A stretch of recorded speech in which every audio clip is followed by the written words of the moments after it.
My family laughed when Grandpa left me his worthless farmland in his will, until the oil company called me about the mineral rights worth $40 million. I was 19 when Grandpa died, leaving me 200 acres of dried-up Oklahoma land that hadn't grown anything but weeds in 30 years. At the will reading, my uncle snorted so hard he choked on his coffee. "Poor thing gets the wasteland," my aunt whispered. Not quietly enough. At least the rest of us got something valuable. Dad got the house in Tulsa. My cousins split Grandpa's stock portfolio. Mom's sister claimed all the antique furniture.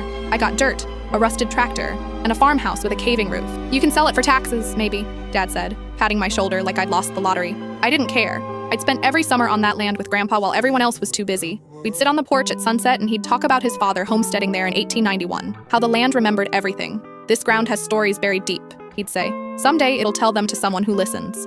I kept the land, working double shifts at the diner to pay property taxes. My family called it stubborn sentimentality. Dad suggested therapy for my attachment issues. 2 years later, a man in an expensive suit appeared at my apartment. "I'm from Continental Energy," he said. "We'd like to discuss your mineral rights." I had no idea what that meant. He explained that Grandpa had retained all subsurface rights when he leased the land decades ago. A geological survey found significant oil and natural gas deposits 6,000 feet below my worthless dirt. "We're prepared to offer you a signing bonus," he said, sliding papers across my kitchen table. The number had 7 digits before the decimal point. I called a lawyer before signing anything. She reviewed everything, then looked at me with something like awe. "Your grandfather was brilliant," she said. "He structured this so the rights pass directly to land ownership, bypassing estate distribution. Your family has no claim." The signing bonus was $8 million. The projected royalties over the next 20 years, $40 million minimum.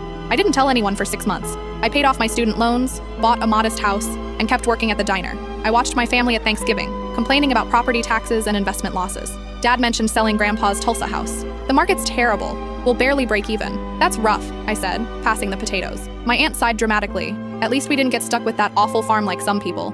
Everyone laughed. I smiled. The day the first royalty check arrived, $487,000, I drove to the farm. The oil company had erected pumps across the property, their rhythmic movement like mechanical heartbeats pulling wealth from depths my family never imagined existed. I found Grandpa's journals in the farmhouse, hidden in a rusted toolbox. Inside were geological surveys from the 1960s, consultant reports, and a letter addressed to me. By the time you read this, you'll understand what they never could. This land chooses who deserves it. I knew you'd listen. Last month, Dad called asking for a loan. His investments had collapsed.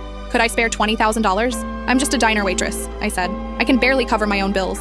But the farm, you could sell. It's not for sale." I hung up and wrote a check to the children's hospital Grandpa loved. Anonymous donation. $2 million. The land still tells stories. Now I'm the only one listening.